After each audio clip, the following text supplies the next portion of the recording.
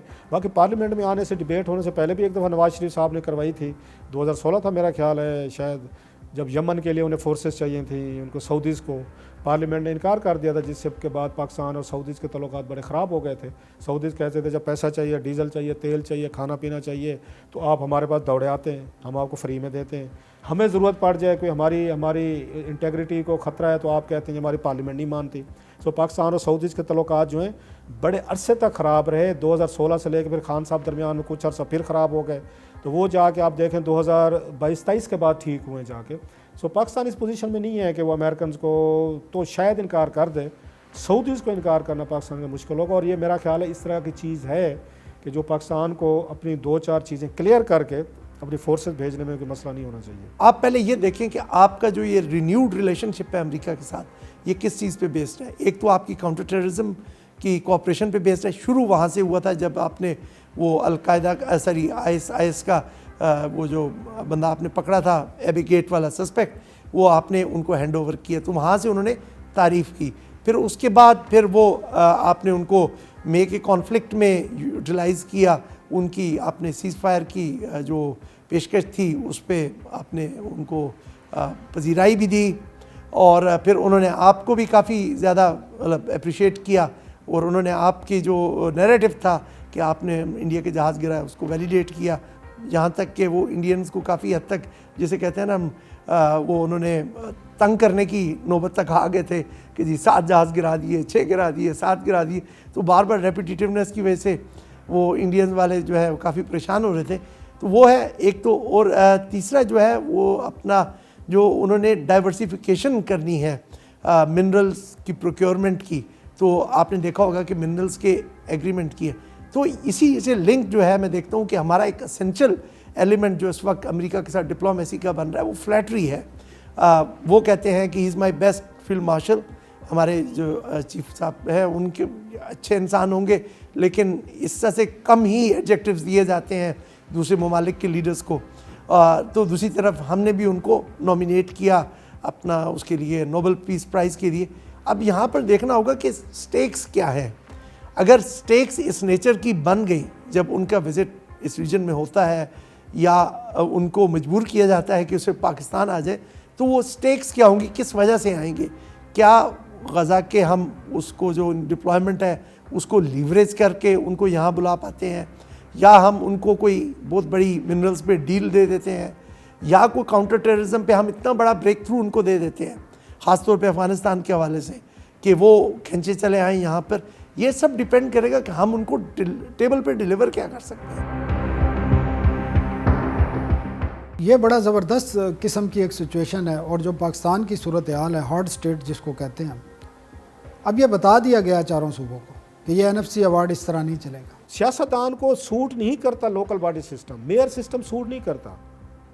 ان کو سوٹ کرتے deputy commissioner کرتے, جس کے ساتھ مل کے یہ ٹھیکوں میں 30% یہ اپنا کمیشن کمائیں.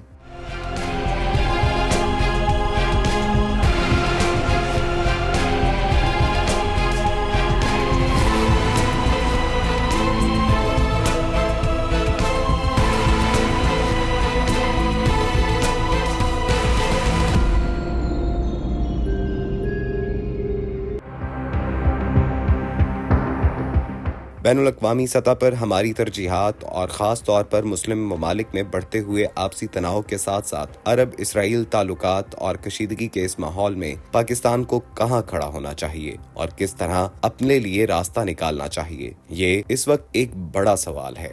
اتنا بڑی ایک انٹرنیشنل ڈیولپمنٹ ہو رہی ہے مڈل ایسٹ میں ہو رہی ہے. مڈل ایسٹ کی اسٹیبلٹی کے لیے بہت بڑا ضروری ہے. جتنا ماسکر ہم نے دیکھا ہے, قتل عام دیکھا ہے, اگر آپ نہیں پیس پلان میں شامل ہوتے, چیزیں چلتی رہتی ہیں خدا نہ خواستہ, پھر وہ غزہ کے لوگ, پھر فلسطینی, پھر وہی ون سائیڈڈ وار ہی لڑی گئی ہے نا. کون سا ان بیچاروں کے پاس کوئی اپنا دفاع کے لیے کیا چیز تھی ان فلسطینیوں کے لیے. سو یہ چیزیں بڑی ضروری تھیں کہ کوئی پیس پلان آنا چاہیے جو کہ 2 اسٹیٹ سلوشن جس کی پاکستان بھی سپورٹ کرتا ہے, سعودیز بھی کرتے ہیں, باقی بھی کرتے ہیں, تاکہ کچھ نہ کچھ آپ کو دینا پڑے گا دنیا کو بھی اور پاکستان کو بھی اور فلسطینیہ سب کو کہ that's the reason you are there. So یہ میرا خیال چیزیں انشور کی جائیں گی. مڈل ایسٹ میں پاکستان کے بہت بڑے دوست ممالک ہیں, وہ پاکستان ان کو بھی انکار نہیں کر سکتا. سعودیز ہیں, قطریز ہیں, UAE ہے, باقی وہ جو خطے میں ہیں, اسپیشلی سعودیز جو ہیں, کہ ان کو یہ ضرورت ہے کہ خطہ اسٹیبلائز ہو. سو پاکستان انکار کرنے کی پوزیشن میں بھی نہیں ہے. یہ بھی ذہن میں رکھے, ہم اپنے اس پہ ہم کھڑے تو بہت ہو جاتے ہیں نا جلدی کہ یہ نہیں کریں گے وہ نہیں کریں. جب پھنستے ہیں تو یہ ممالک آپ کو بیل آؤٹ کرتے ہیں. سو آپ کو سننا پڑتا ہے اپنے دوستوں کو جب آپ کو مشکل میں آتے ہیں. یقینی طور پر ریاست پاکستان بیرونی دنیا کے ساتھ جڑے اپنے مفادات اور معاشی مواقع کو حکمت عملی کے ساتھ دیکھے گی اور اس کے تعلقات آگے بڑھیں گے. لیکن یہ تمام تر صورتحال اور مواقع اس بات سے جڑے ہوئے ہیں کہ پاکستانی ریاست کے اندرونی معاملات کی نوعیت کیا رہتی ہے اور کیا پاکستان وہ اندرونی استحکام حاصل کر پائے گا جو اس کو اطمینان کے ساتھ ساتھ بیرونی دنیا کی طرف متوجہ ہونے اور فوائد حاصل کرنے کی طاقت اور ہمت دے گا. یہ سوال اس لیے بھی بہت اہم ہے کہ پاکستان اندرونی طور پر لاحق مسائل سے نبردآزما ہے, اور جہاں بلوچستان اور خیبر پختونخوا میں دہشت گردی اور عدم استحکام ہے, اسی طرح ملکی سیاست بھی بہت حد تک الجھی ہوئی اور کشیدہ حالت میں ہے. پاکستان میں ایک نئے نظام نے اپنی شکل لی, ایک ایسا نظام جو 2014 سے بننا شروع ہوا تھا, اور آئرنی یہ ہے کہ اس نظام کو بننے میں عمران خان نے اور PTI نے بہت اہم کردار ادا کیا تھا, لیکن وہ اسی نظام کے اب دوسری سائڈ پر ہے. تو ایک ایسا نیا نظام جو ہے وہ بن کر سامنے آیا ہے جو بظاہر بڑا سٹیبل آپ کو لگتا ہے, بڑا آپ کو مضبوط لگتا ہے, لیکن ہماری سیاست کے اندر جو کنٹراڈکشنز موجود ہیں, جو تضاد اس وقت آپ کو نظر آ رہے ہیں, جس کی طرف آپ نے اشارہ کیا, مثال کے طور پر عدالتی محاذ پہ, مثال کے طور پہ پاکستان کی ایک بڑی پارٹی جو ہے وہ PTI, وہ نبردآزما ہے اس وقت پاکستان کی اس نظام کے ساتھ, سسٹم کے ساتھ, دوسری پارٹیز کے ساتھ, اسٹیبلشمنٹ کے ساتھ, اس کے ساتھ ساتھ آپ دیکھ لیجئے کہ پاکستان کا ایک صوبہ بھی تو جھگڑ رہا ہے نا. پی ٹی آئی جو ہے وہ ایک اہم صوبے کو بھی رول کرتی ہے, وہ صوبہ بھی مرکز کو چیلنج کر رہا ہے. اس کے ساتھ ہمارے انٹرنل فرنٹ پہ دہشت گردی کا بہت بڑا چیلنج ہے. پی ٹی آئی یہ بات سمجھے کہ وہ ایک سیاسی جماعت ہے, وہ کوئی ایسی جماعت نہیں ہے کہ جس کا کوئی بہت بڑا ایک ملٹری ونگ موجود ہے اور وہ طاقت کے ساتھ الٹ سکتی ہے نظام کو, نظام پہ قبضہ کر سکتی ہے, انقلاب لا سکتی ہے, اسٹیبلشمنٹ کو پچھاڑ سکتی ہے, اداروں کو شکست دے سکتی ہے. وہ نہیں دے سکتی, کیونکہ اس کی قوت عوام کی قوت ہے. وہ ایک پاپولر پارٹی ہے. جب پاپولر پارٹی ہے تو اس کو مصالحت کے راستے پہ جانا ہوگا. جس طرح کی کنفرنٹیشن اس نے اپنائی ہوئی ہے, خاص طور پہ اس کے نیریٹو میں, جس طرح کا اس نے بیانیہ اپنایا ہوا ہے, اس نے مشکل بنایا. اور دوسری طرف سے بھی جو ایک فضا بن گئی ہے کہ ان کو غدار تک قرار دیا جا رہا ہے, کوئٹ کیا جا رہا ہے غداری کے ساتھ, وہ بھی میرے خیال میں ایک بڑا انفارچونیٹ ہے. ملک کے اندر موجود سیاسی اختلافات اور کشیدگیوں کے خاتمے کے لیے کیا ہمارے سامنے کوئی آپشن ہے, یا ہم اس صورتحال میں موجود سختی اور غیر لچکدار رویے کو افہام و تفہیم کی کسی شکل میں ڈھال سکتے ہیں؟ ہونے کو کچھ بھی ہو جاتا ہے. میں پھر 2-4 واقعات بتا دیتا ہوں آپ کو. مثلاً جب نواز شریف صاحب کو جنرل مشرف نے 14 سال انہیں سزا دی تھی ہائی جیکنگ طیارہ کیس میں, تو میں ڈان میں تھا اس وقت. یہ دسمبر کی بات ہے میرا خیال ہے 2000 کی. تو ہم اسی وقت ہلچل مچی. کچھ ہو سکتا تھا کہ جناب کے نواز شریف صاحب ان کی فیملی زیادہ چلے جائیں گے. ود ان آور پاکستان کے لوگ جب اٹھے صبح کا اخبارات انہیں دیکھے, ٹی وی تو نہیں تھے اس وقت اس طرح, کوئی ٹیلی فون وغیرہ بھی, آپ کے موبائل فون بھی اتنے زیادہ پاپولر نہیں تھے, تو لوگوں کے لیے تو بہت بڑا صدمہ تھا. ابھی نواز شریف صاحب کل رات جیل میں تھے اور آج وہ جدہ پہنچ گئے ہیں. یہ چیزیں بھی دیکھی. زرداری صاحب کو ہم نے دیکھا 2004 میں بھی یہی کچھ ہوا کہ جیل میں تھے, اور اگلی صبح ہم نے دیکھا جی اگلی فلائٹ پہ وہ اس کا دبئی چلے گئے ہیں. So there are many instances as well کہ کوئی ڈیل ہونے میں دیر نہیں لگتی ہوتی, لوگ جیل سے باہر بھی آ جاتے ہوتے. لیکن ان دونوں کیسز میں اور خان میں جو تھوڑا سا فرق ہے, جس کی وجہ سے لگتا ہے کہ شاید یہ پاسبلٹی نہ ہو سکے, کہ ان کے انٹرنیشنل کوئی گرنٹرز بھی تھے, دوست بھی تھے, جن کا پاکستان پہ جنرل مشرف پہ کلاؤڈ بھی تھا. مطلب سعودیز جو ہیں وہ نواز شریف صاحب کے گرنٹر تھے, امریکن سے وہ بے نظیر زرداری صاحب کے گرنٹر تھے, بعد میں NRO بھی اور بے نظیر بھٹو اور ان کی ملاقاتیں بھی ہوتی رہیں. سو عمران خان صاحب کو جو سب سے بڑی ان کو وہ کہیں ڈس ایڈوانٹیج کہیں کہ انہوں نے اپنے دور میں کوئی ایسا ملک, کوئی ایسا سربراہ اپنا دوست نہیں بنایا جو پاکستان پہ امپیکٹ رکھتا ہو. مطلب 3 ممالک ہیں جو میں سمجھتا ہوں, امریکنز ہیں, سعودیز ہیں اور پھر چائنیز ہیں, کہ جن کو پاکستان کو انکار نہیں کر سکتا. اب انہوں نے اپنے دور میں ان تینوں سے ان کی لڑائی ہوئی تھی, یورپین یونین سے بھی ہوئی تھی, UK سب سے, دبئی, قطر وغیرہ جو پاکستان کے دوست ممالک ہیں, تو لہٰذا کسی نے ان کے لیے آواز ہی نہیں اٹھائی.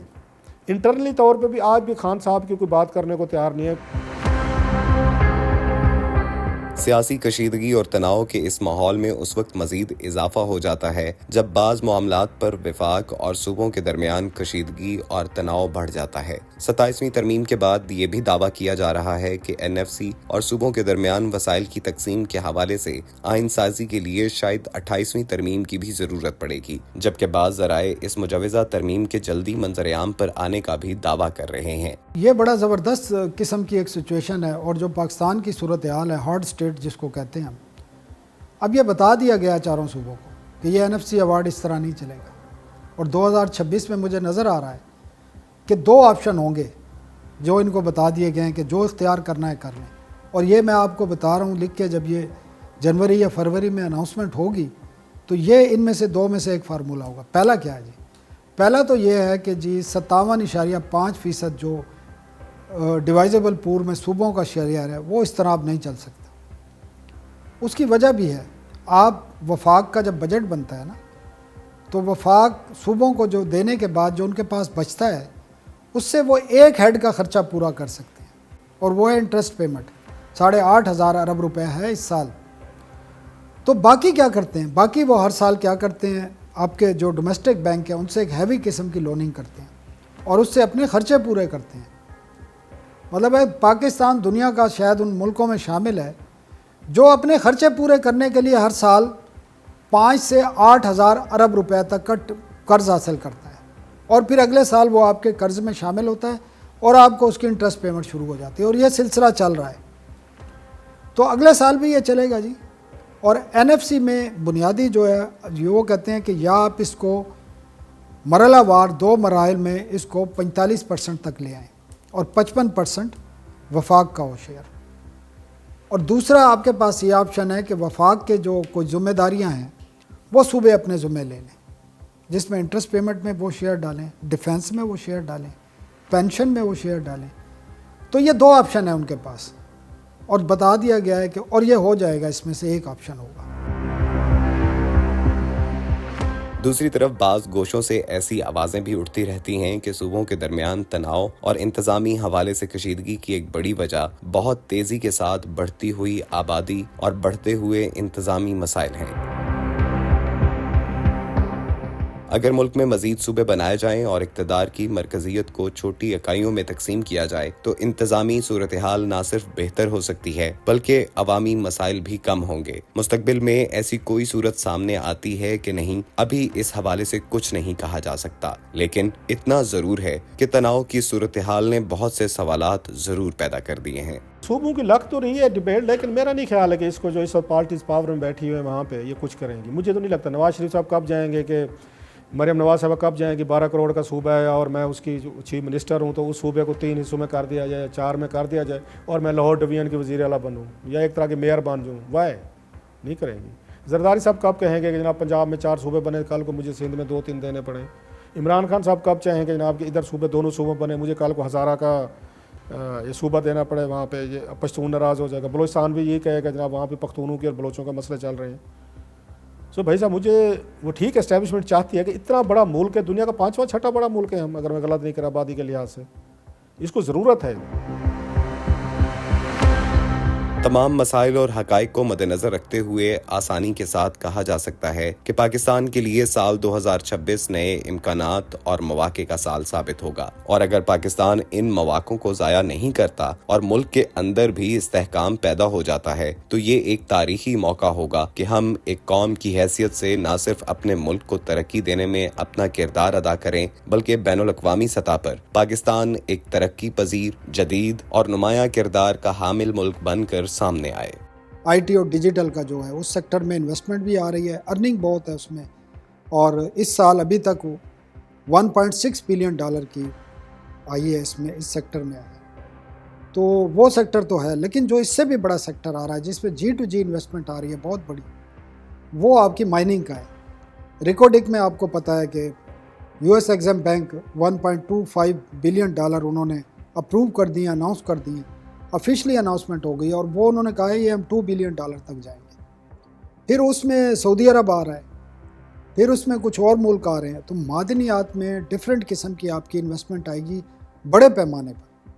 یہ زیادہ چانسز آ رہے ہیں کیونکہ نئی جو ٹیکنالوجیز آ رہی ہیں اس میں آپ کے جو طیاروں، ایسے طیارے جو ریڈار پر نظر نہیں آتے، اس میں جو دھات استعمال ہوتی ہے وہ پاکستان میں سب سے زیادہ ہے.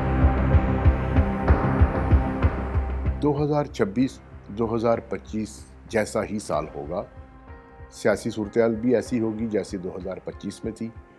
معاشی صورتحال جو ہے وہ اس کے بارے میں یہ کہا جا رہا ہے کہ اس میں تھوڑا استحکام آئے گا. اس کی وجہ یہ ہے کہ 2025 میں ہمارا جو پیمنٹس کا جو سلسلہ رہا ہے IMF کے ساتھ اور دیگر قرض دہندگان کے ساتھ، وہ خاصا شفاف رہا ہے اور بر وقت رہا ہے.